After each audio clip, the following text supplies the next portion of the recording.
Hi everyone, मैं हूं नेहा आपके साथ और एक बार फिर से आप सबका स्वागत है एनबीटी टेक एट पर। कई दिनों बाद आपकी मुझसे मुलाकात हो रही है, लेकिन कहते हैं ना कि इंतज़ार का फल बहुत अच्छा होता है। तो आज मैं उन सभी लोगों के लिए एक बहुत ख़ास खबर लेके आई हूं जो समहाउ बीएचयू से जुड़ना चाहते हैं, लेकिन एक स्टूडेंट के रूप में नहीं बल्कि एक टीचर के रूप में। जी हाँ, आपने बिल्कुल ठीक सुना। आज मैं आपको वो जरिया बताने वाली हूँ जिसकी मदद से आप बीएचयू से जुड़ सकते हैं। लेकिन वो कौन सा तरीका है और उसकी डिटेल्स क्या है, आज इस वीडियो के जरिए मैं आपको बताऊंगी। आपको क्या करना है, इस वीडियो को पूरा लास्ट तक देखना है और बिल्कुल भी स्किप नहीं करना है। तो चलिए शुरू करते हैं।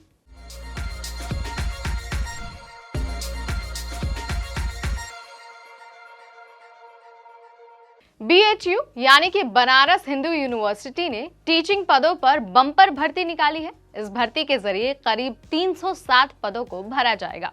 307 पदों में 85 पद जो हैं वो प्रोफेसर के लिए हैं, 133 पद एसोसिएट प्रोफेसर के लिए हैं, वहीं 89 पद जो हैं वो असिस्टेंट प्रोफेसर के लिए रिजर्व किए गए हैं।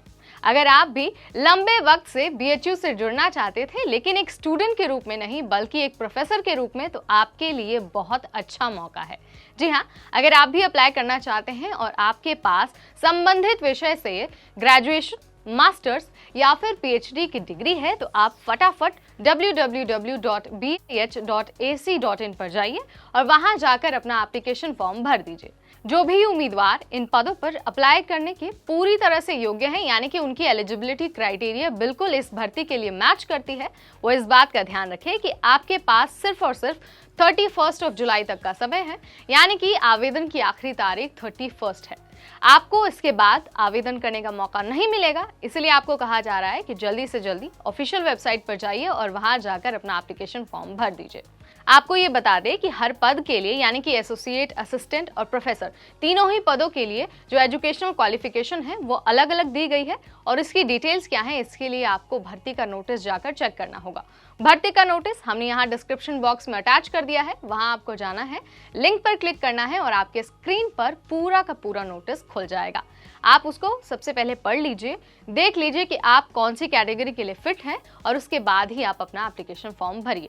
इसके साथ ही मैं आपको ये भी बता देती हूँ कि सरकारी नियमों के तहत ही एज लिमिट का भी प्रावधान किया है। आपको ये सुझाव दिया जाता है कि चाहे आप जनरल कैटेगरी से बिलोंग करते हैं या फिर आप रिजर्व कैटेगरी के कैंडिडेट हैं, सबसे पहले नोटिस जरूर चेक कर लें।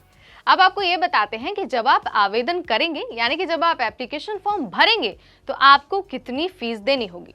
तो देखिए, अगर आप जनरल कैटेगरी के उम्मीदवार हैं तो आपको 1000 रुपये एप्लीकेशन फीस देनी होगी। यानी जब आप अपनी डिटेल्स अपलोड कर रहे होंगे, आप अपनी चीज़ें उसमें ऐड ऑन कर रहे होंगे, तो आपको 1000 रुपये, जब फॉर्म कंप्लीट हो जाएगा तो 1000 रुपये भरने होंगे। वहीं अगर आप फीमेल कैंडिडेट हैं या फिर SC ST कैटेगरी से बिलोंग करते हैं तो आपको कोई भी फीस नहीं देनी होगी। यानी कि आपको सिर्फ अपनी डिटेल्स भरनी है और फॉर्म को सबमिट कर देना है।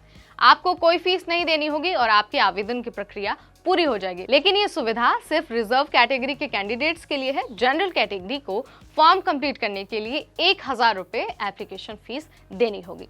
तो ये बात तो हमने आपको बताई कि कितनी आपको एप्लीकेशन फीस देनी है। अब हम आपको ये बताते हैं कि आप स्टेप बाय स्टेप आवेदन कैसे कर पाएंगे। सबसे पहले, जैसे कि हमने आपको शुरुआत में ही बता दिया, आपको अप्लाई करने के लिए ऑफिशियल वेबसाइट पर जाना होगा।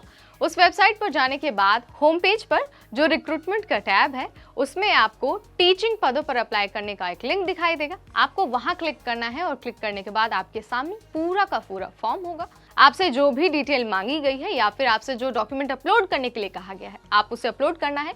अगर आप जनरल कैटेगरी से बिलोंग करते हैं तो आपको लास्ट में फीस भर के सबमिट करनी होगी। वहीं अगर आप रिजर्व कैटेगरी से बिलोंग करते हैं तो बिना फीस दिए ही आपका फॉर्म जो है वो सबमिट हो जाएगा।